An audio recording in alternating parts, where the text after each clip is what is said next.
여러분, 환영합니다. 오늘 심층 탐구 시간에 오신 것을 환영해요.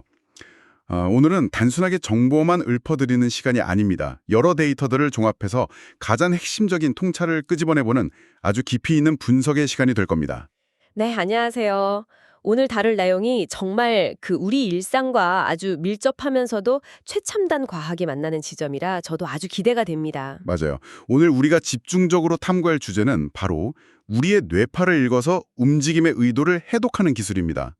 로드아일랜드 대학교 연구진이 발표한 최신 논문 데이터를 기반으로 파헤쳐 볼 건데요. 네, 비침습적 뇌파 신호, 즉 이이즈 신호와 바이스펙트럼이라는 분석법을 이용해서 손으로 쥐는 동작을 판별해낸 아주 흥미로운 연구죠. 그래서 이번 심층 탐구의 임무는 아주 분명합니다. 우리가 물체를 잡기 위해서 손을 뻗는 그 아주 찰나의 순간에 뇌에서는 어떤 복잡한 교향곡이 연주되고 있는지, 그리고 기계가 대체 어떻게 그 뇌파 데이터를 해독해서 인간의 의도를 예측해내는지 그 원리를 알아보는 거죠. 좋습니다. 그럼 본격적으로 들어가 보죠. 뇌파 해독의 마법을 알아보기 전에 먼저 짚고 넘어가야 할 게 있어요. 우리가 매일 무의식적으로 하는 이 물건 잡기라는 동작이 있잖아요. 이게 신경학적으로 엄청나게 복잡하다면서요? 네, 맞습니다. 물건을 뻗어 잡는 동작, 전문 용어로 파악이라고 하는데요. 우리에겐 숨 쉬는 것처럼 쉽지만 뇌 관점에서 엄청나게 복잡한 연산의 결과입니다. 약간 우리가 전혀 신경 쓰지 않아도 완벽하게 집안의 온도와 조명을 맞춰주는 최첨단 스마트홈 시스템 같다는 생각이 들더라고요. 아, 스마트홈 비유가 아주 훌륭하네요. 뇌는 대상의 위치, 형태, 무게를 순식간에 계산해서 수많은 근육에 아주 미세한 명령을 내려야 하니깐요. 연구진은 이걸 데이터로 수집하려고 5명의 건강한 오른손잡이 참가자들을 대상으로 아주 정교한 실험 플랫폼을 만들었습니다. 맞아요. 그 유니콘 하이브리드 블랙이라는 헤드셋을 착용하게 했다고 들었어요. 8개의 건식 전극이 달린 장비로 초당 250번, 즉 250Hz로 뇌파를 기록했죠. 그렇습니다. 근데 이 실험에서 가장 눈여겨볼 세팅은 3D 프린터로 제작한 3단 모터 회전판과 PC로 제어되는 스마트 안경이었습니다. 회전판 위에는 물병, 펜, 그리고 빈 공간이 번갈아 나타나도록 설계됐어요. 저는 그 스마트 안경이 정말 감탄스러웠어요. 안경이 갑자기 불투명해졌다가 다시 투명해지는 장치잖아요. 네, 이게 실험을 철저히 통제하기 위한 핵심이었죠. 참가자가 다음 물체가 뭔지 미리 보고 속으로 다음엔 펜이니까 손가락을 이렇게 해야지 하고 예측하는 시각적 편향을 완전히 막아버린 겁니다. 와, 실험이 얼마나 철저하게 통제됐는지 느껴지네요. 안경이 투명해지면 물체가 보이는데 무려 3초 동안 관찰만 해야 해요. 속으로 얼마나 근질근질했을까요? 그렇죠. 3초 동안 시각 정보를 뇌가 받아들이면서 동작을 준비하는 겁니다. 그러다가 삐 소리가 나면 네, 그 청각 신호가 나면 3초 안에 잽싸게 손을 뻗어야 하는 거죠. 정말 긴장감 넘치는 세팅이에요. 그렇게 통제된 환경에서 얻어낸 순도 높은 뇌파 데이터지만 문제는 이 EEG 신호가 기본적으로 엄청난 노이즈 덩어리라는 거잖아요. 정확합니다. 특히 일상 사용을 염두에 둔 건식 전극이라서 노이즈가 더 심했죠. 그래서 연구진이 이 신호에서 유의미한 패턴을 찾으려고 꺼내든 핵심 무기가 바로 바이스펙트럼입니다. 바이스펙트럼이요? 그 기존에 많이 쓰던 분석법이랑 이름이 다르네요. 보통 파워 스펙트럼이라는 걸 많이 쓰지 않았나요? 맞아요. 기존의 많은 연구들은 단순히 주파수의 크기, 즉 파워 스펙트럼만 분석하는 데 그쳤어요. 하지만 이 연구는 움직임이라는 모터 실행 작업을 판별하기 위해 최초로 고차원 분석 기법인 바이스펙트럼을 사용했습니다. 단순한 크기랑 고차원 분석의 차이가 구체적으로 어떤 건가요? 오케스트라로 비유해 볼까요? 기존의 파워 스펙트럼이 바이올린과 첼로가 각각 얼마나 큰 소리로 연주하는지, 즉 볼륨만 측정하는 거라면 볼륨만 듣는 거라면 바이스펙트럼은 그 두 악기가 서로 얼마나 완벽한 화음을 이루면서 교감하는지 그 위상결합을 듣는 것과 같군요. 와, 정확한 이해입니다. 바이스펙트럼의 진정한 가치는 단순한 진폭의 크기가 아니라 주파수 성분 간의 위상 정보와 비선형적 상호작용을 포착한다는 점에 있어요. 서로 어떻게 소통하는지를 듣는 거네요. 네, 특히 뇌의 여러 부위, 그중에서도 운동신경과 직결된 C3와 C4 채널이 서로 어떻게 소통하는지를 보는 크로스 바이스펙트럼이 아주 중요했습니다. 노이즈라 심해도 이 고유한 화음 패턴은 움직임의 의도를 해독하는 데 결정적인 단서가 되거든요. 그렇군요. 분석 도구의 원리를 확실히 알겠습니다. 그럼 이제 진짜 궁금한 게 이 바이스펙트럼이 찾아낸 실제 데이터 결과물이에요. 물병을 줄 때랑 펜을 줄 때 우리 뇌는 대체 어떻게 다른 패턴을 보이나요? 아, 그게 참 흥미롭습니다. 실험 조건이 세 가지였죠. 물병을 꽉 잡는 파워 그립, 펜을 조심스럽게 잡는 정밀 그립, 그리고 움직임 없음. 14Hz, 그러니까 베타 대역에서의 지형도와 그래프를 보면 놀라운 차이가 나타납니다. 움직임이 없을 때는 어땠나요? 아무래도 조용했겠죠? 네, 움직임 없음 상태에서는 비선형적 활동이 거의 나타나지 않았습니다. 아주 평온한 상태였죠. 하지만 두 가지 그립 동작을 할 때는 강한 피크, 즉 아주 강한 비선형적 상호작용이 솟아올랐습니다. 근데 여기서 잠깐만요. 제가 논문 데이터를 보면서 혼자 막 반박을 해봤거든요.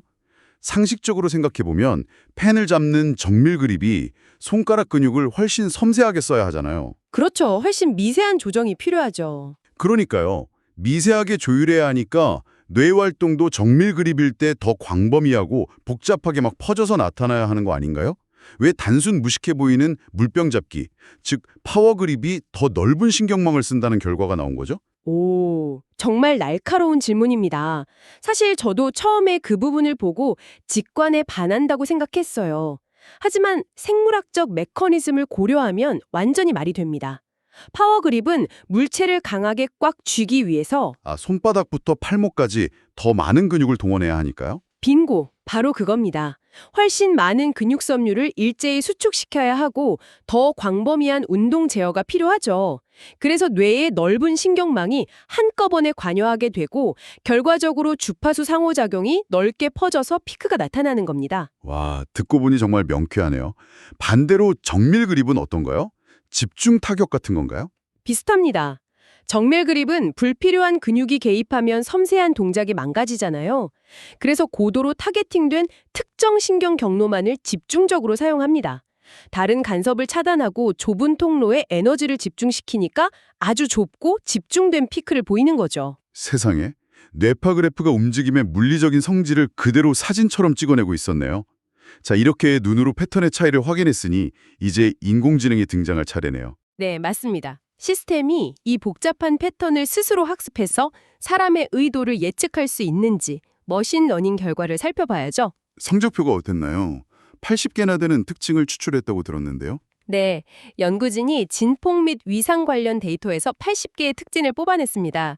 그리고 서포트 벡터 머신, 랜덤 포레스트, 선형 판별 분석 이렇게 세 가지 분류기를 테스트했어요. 저는 서포트 벡터 머신, 즉 SVM의 결과가 가장 궁금했어요. 결과는 SVM의 압도적인 우승이었습니다.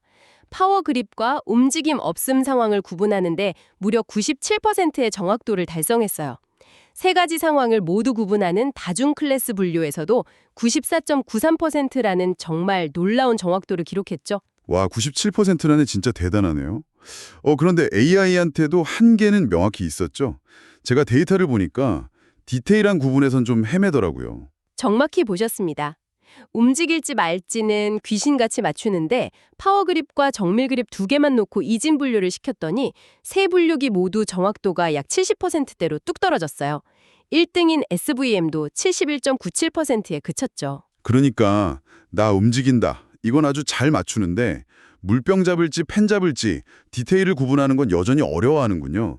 왜 이런 병목 현상이 생기는 걸까요? 여러 이유가 있지만 가장 큰 건 두 동작 모두 뇌의 운동 피질이라는 같은 영역을 쓴다는 점, 그리고 두개골이 미세한 주파수 신호를 깎아먹는 일종의 로우 패스 필터 역할을 한다는 점 때문입니다. 두꺼운 뼈를 통과하면서 섬세한 신호가 뭉개져 버리는 거군요. 그래도 비침습적 장비로 70%대면 엄청난 거 아닌가요? 찍어도 33.3%잖아요. 맞습니다. 70%대라는 건 단순한 확률을 아득히 뛰어넘은 유의미한 수치예요. 앞으로 주파수 대역 간의 위상 상호작용을 더 입체적으로 분석하는 방향으로 연구가 발전하면 뇌 컴퓨터 인터페이스, BCI의 정확도는 훨씬 더 올라갈 겁니다. 자, 그럼 이제 마무리를 좀 해볼까요? 오늘 이 깊이 있는 분석이 우리 청취자 여러분께 왜 중요할까요? 이 연구는 단순한 실험실 안의 데이터 조각이 아니잖아요. 물론입니다. 비침습적 뇌파만으로 사람의 정밀한 운동 의도를 해독할 수 있다는 건 엄청난 의미가 있어요. 향후 루게릭병이나 척수 손상으로 거동이 불편하신 분들에게 아주 큰 희망이 될 겁니다. 맞아요. 생각만으로 휠체어를 자유롭게 조종하거나 신경보철, 그러니까 로봇 팔을 내 진짜 손처럼 자연스럽게 움직일 수 있는 미래가 한 발짝 더 다가왔다는 증거니까요. 네, 인간과 기계가 연결되는 방식의 혁명이라고 할 수 있습니다. 참 가슴 뛰는 이야기네요. 이제 오늘 탐구를 끝내기 전에 여러분의 상상력을 자극할 도발적인 생각 하나를 툭 던져드리고 싶습니다. 기대되는데요? 논문 말미에 언급된 내용 중에 아주 흥미로운 사실이 하나 있었어요. 사람의 뇌파 지도를 보면 물체를 단순히 관찰만 할 때는 시각 및 주의력 네트워크가 켜진다고 합니다.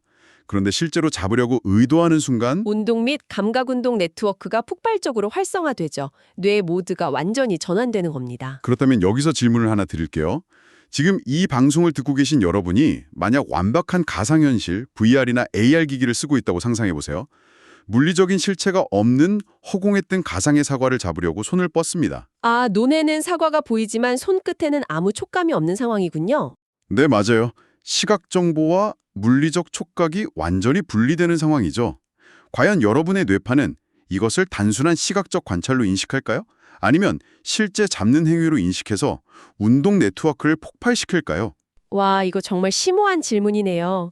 미래의 메타버스 인터페이스 환경에서 우리 뇌파가 어떤 완전히 새로운 패턴을 만들어낼지 상상해보게 만듭니다. 청취자 여러분도 오늘 하루 눈앞에 있는 커피잔이나 펜을 잡으실 때마다 이 질문에 대해 한번 스스로 상상해 보시길 권해드립니다.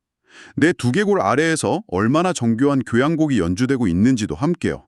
일상의 모든 동작이 새롭게 느껴지실 겁니다. 저희는 다음 심층 탐구 시간에 더 흥미로운 자료와 꽉 찬 분석을 엮어서 돌아오겠습니다. 지금까지 함께해 주신 여러분 감사합니다.